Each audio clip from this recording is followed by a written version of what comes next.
नमस्कार दोस्तों, चलिए जानते हैं उत्तर प्रदेश की 50 फटाफट बड़ी खबरों को सिर्फ 10 मिनट में। लेकिन उससे पहले आप यह वीडियो किस जगह से देख रहे हैं हमें कमेंट में जरूर बताएं। यूपी फ्री स्कूटी योजना सरकार की बेटियों के लिए बड़ी पहल मानी जा रही है। इसमें स्नातक और स्नातकोत्तर की पढ़ाई कर रही मेधावी छात्राओं को मुफ्त स्कूटी देने की तैयारी चल रही है। इससे कॉलेज आने जाने में सुविधा मिलेगी और बेटियों की पढ़ाई बीच में छूटने की समस्या कम होगी। भाग्य लक्ष्मी योजना का मकसद गरीब परिवारों में बेटियों के जन्म को प्रोत्साहन देना है। बेटी पैदा होने पर सरकार 50-0 का बॉन्ड देती है और मां को 5-100 की सहायता भी मिलती है। इससे परिवार को आर्थिक सहारा मिलता है और बेटियों को सुरक्षित भविष्य की उम्मीद बनती है। पुष्टाहार योजना के तहत आंगनबाड़ी केंद्रों से गर्भवती महिलाओं और छोटे बच्चों को पोषण युक्त राशन दिया जा रहा है। सरकार ने अब वितरण तेज कर दिया है ताकि कुपोषण की समस्या कम हो और बच्चों का शारीरिक व मानसिक विकास बेहतर हो सके। महिला सामर्थ्य योजना में महिला स्वयं सहायता समूहों को आत्मनिर्भर बनाने पर जोर है। सरकार उन्हें ट्रेनिंग, मार्केटिंग और बिक्री की सुविधा दे रही है। इससे महिलाएं खुद का रोजगार शुरू कर पा रही हैं और घर की आमदनी बढ़ाने में मदद मिल रही है।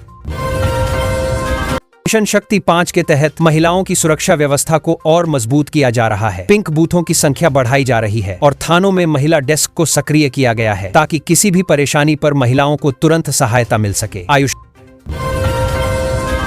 भारत योजना में अब 70 साल से ज्यादा उम्र के बुजुर्गों को भी 5 लाख तक का मुफ्त इलाज मिल रहा है। इसके लिए कार्ड बनाने का अभियान चल रहा है जिससे गरीब और बुजुर्ग लोगों को इलाज के खर्च की चिंता न करनी पड़े। मुख्यमंत्री जन आरोग्य योजना उन लोगों के लिए है जो आयुष्मान योजना से छूट गए थे। राज्य सरकार उन्हें इस योजना में शामिल कर रही है ताकि गंभीर बीमारी की स्थिति में गरीब परिवारों को मुफ्त इलाज और अस्पताल की सुविधा मिल सके।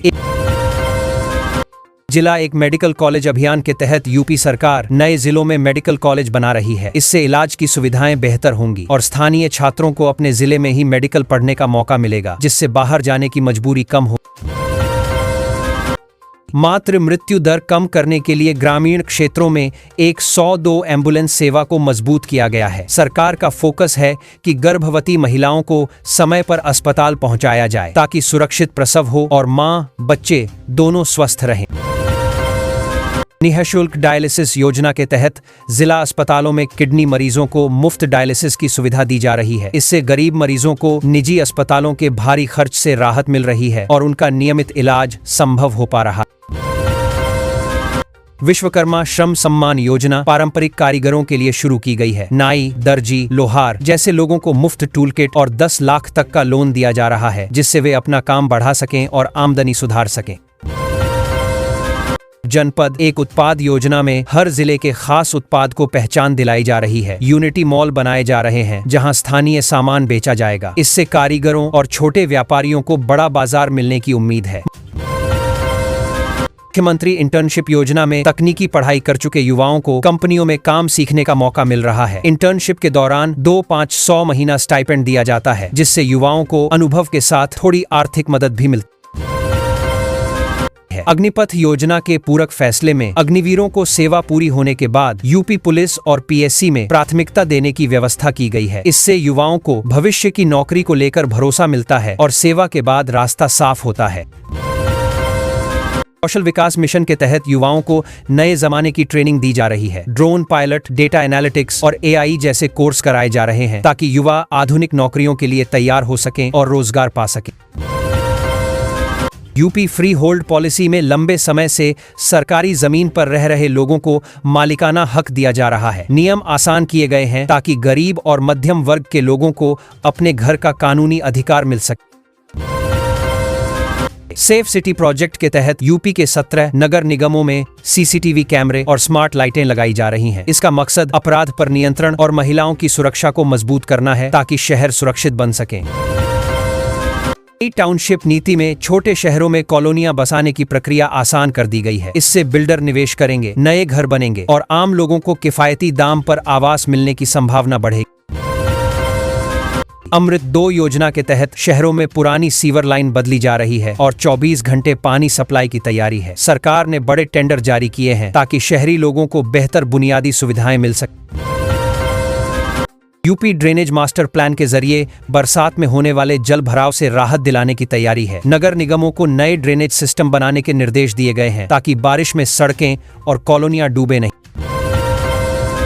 धर्मशाला प्रोत्साहन योजना में अयोध्या, काशी और मथुरा जैसे धार्मिक शहरों में धर्मशाला बनाने पर टैक्स छूट दी जा रही है। इससे श्रद्धालुओं को सस्ते में ठहरने की सुविधा मिलेगी और पर्यटन को बढ़ावा मिलेगा।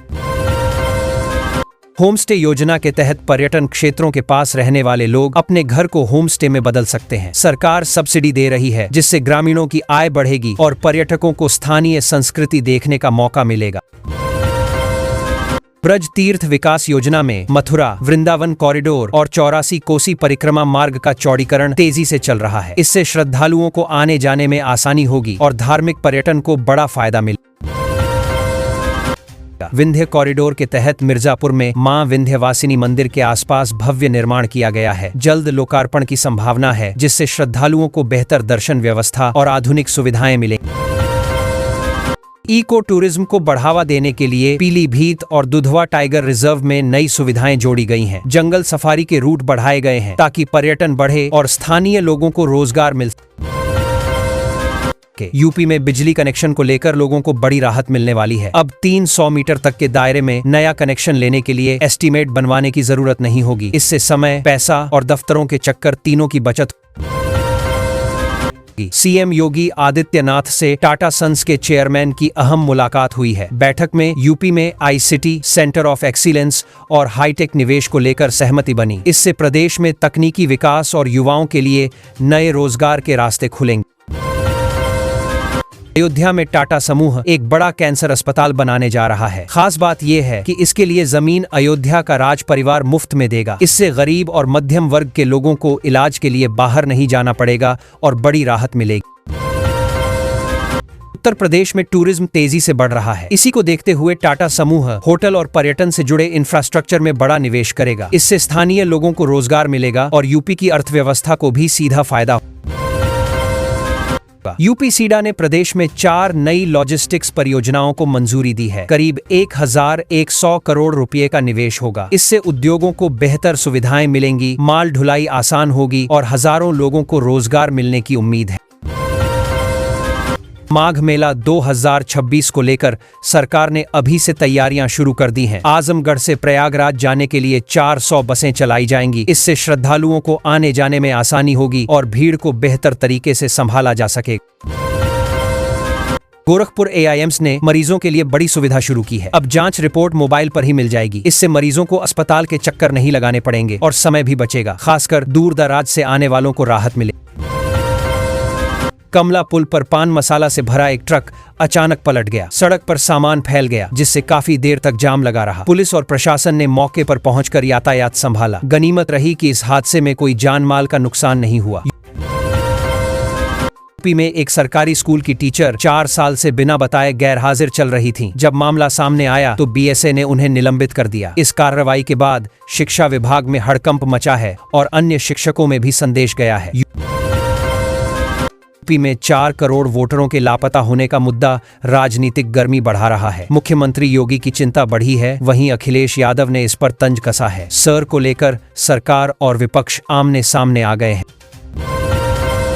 यूपीपीएससी को लेकर प्रयागराज में माहौल लगातार गर्म होता जा रहा है। प्रतियोगी छात्रों का गुस्सा फूट पड़ा है। पुलिस अलर्ट पर है और आयोग छात्रों के आक्रोश का केंद्र बना हुआ है। हालात तनावपूर्ण बने हुए। प्रदर्शन की तैयारी कर रहे कई प्रतियोगी छात्रों को पुलिस ने हिरासत में लिया है। इससे छात्रों में और नाराजगी बढ़ गई है। उनका कहना है कि वे सिर्फ अपनी मांगें शांतिपूर्वक रखना चाहते थे, लेकिन प्रशासन ने सख्ती दिखा। अब पीएससी भर्ती परीक्षा की कट ऑफ को लेकर छात्रों ने सवाल उठाए हैं। उनका आरोप है कि कम नंबर वालों का चयन हुआ जबकि ज्यादा अंक पाने वाले बाहर रह गए। छात्रों ने इसे असमानता बताते हुए जांच और सुधार की मांग की। सीटीआईटी नोटिफिकेशन में विशिष्ट बीटीसी का साफ जिक्र न होने से सेवारत बीएड अभ्यर्थी असमंजस में हैं। शिक्षक संगठनों ने इस मामले में पत्र लिखकर स्थिति स्पष्ट करने की मांग की है ताकि अभ्यर्थियों को सही जानकारी मिल सके। जनता इंटर कॉलेज गोपीवाला में अनियमितताओं की जांच हुई जिसमें गड़बड़ियां सही पाई गईं। इसके बाद कॉलेज प्रबंधन को नोटिस जारी किया गया है। शिक्षा विभाग अब आगे की कार्रवाई की तैयारी में है। है। योगी सरकार ने बुजुर्गों के लिए बड़ा फैसला लिया है। अब वृद्धावस्था पेंशन के लिए अलग से आवेदन करने की जरूरत नहीं होगी। जिनका नाम सरकारी रिकॉर्ड में है उन्हें अपने आप पेंशन मिल जाएगी। इससे बुजुर्गों को दफ्तरों के चक्कर नहीं लगाने पड़ेंगे और भ्रष्टाचार भी कम होगा। सरकार ने यूपी में सरकारी कर्मचारियों की हड़ताल पर 6 महीने के लिए रोक लगा दी है। एस्मा लागू होने से अब कोई कर्मचारी हड़ताल नहीं कर सकेगा। सरकार का कहना है कि इससे जरूरी सेवाएं प्रभावित नहीं होंगी और आम जनता को परेशानी से बचाया जा सकेगा। स्मार्ट यूपी स्मार्ट स्टूडेंट्स योजना के तहत अब गांव-गांव डिजिटल पढ़ाई को बढ़ावा दिया जा रहा है। लर्निंग हब बनाए जा रहे हैं जहां बच्चे ऑनलाइन पढ़ाई कर सकेंगे। इससे गांव के बच्चों को भी शहर जैसी शिक्षा का मौका मिल रहा है। युवाओं को उद्यमी बनाने की योजना पर फिलहाल ब्रेक लग गया है। बैंकों की वजह से करीब 960 युवा उद्यमियों के लोन आवेदन अटके हुए हैं। युवा सरकार से मांग कर रहे हैं कि बैंकों को निर्देश दिए जाएं ताकि उनका बिजनेस शुरू हो सके। वैध प्रशिक्षण लेने के बाद भी शिक्षकों को दोबारा ब्रिज कोर्स करने के निर्देश दिए गए हैं। इसे लेकर सवाल उठ रहे हैं। शिक्षकों का कहना है कि पहले ही प्रशिक्षण हो चुका है, फिर दोबारा कोर्स का क्या मतलब है। आवेदन की आखिरी तारीख 25 दिसंबर।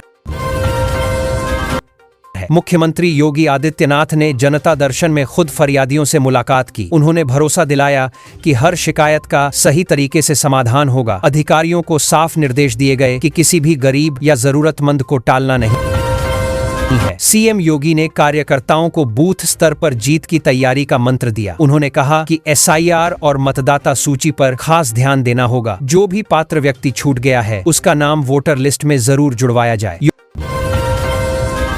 योगी आदित्यनाथ ने बताया कि यूपी में करीब 4 करोड़ मतदाता कम हो गए हैं। उन्होंने कार्यकर्ताओं से कहा कि ऐसे लोगों को फिर से वोटर बनवाया जाए। यह लोकतंत्र के लिए जरूरी है और चुनाव में भी इसका बड़ा असर पड़ेगा। मतदाता सूची 5 तरह की होती है और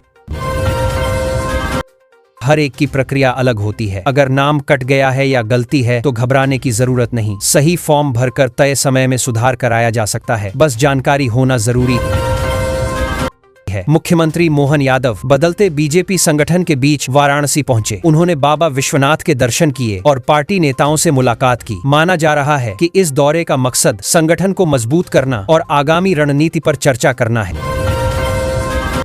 प्रयागराज को अब दुनिया के बड़े पर्यटन केंद्र के रूप में तैयार किया जा रहा है। माघ मेला 2026 में रिकॉर्ड तोड़ भीड़ आने की उम्मीद है। सरकार सुविधाएं बढ़ा रही है ताकि देश विदेश से आने वाले श्रद्धालुओं को परेशानी न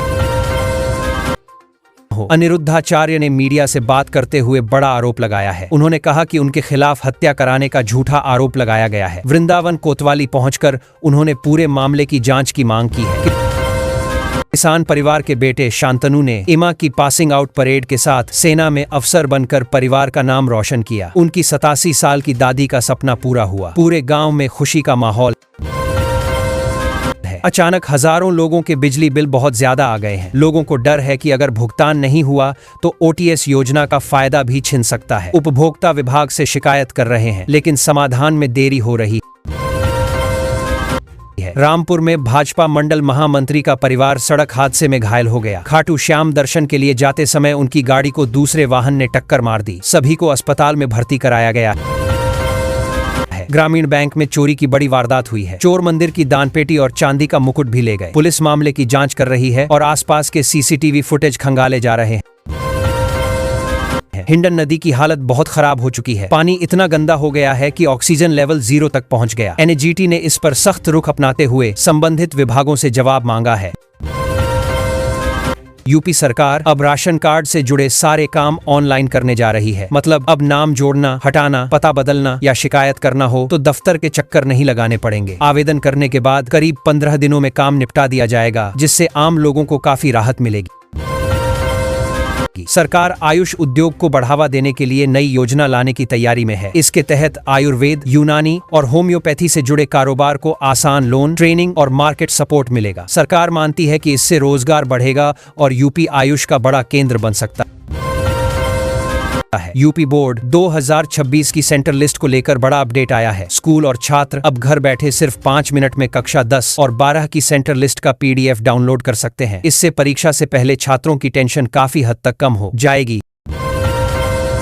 गोरखपुर में अब इंजेक्शन और टीकों की जांच तेज होगी। पहले रिपोर्ट आने में 15 दिन लग जाते थे, लेकिन अब व्यवस्था सुधारी गई है। इससे खराब या नकली दवाओं पर जल्दी कार्रवाई हो सकेगी और मरीजों की सेहत से जुड़ा खतरा कम हो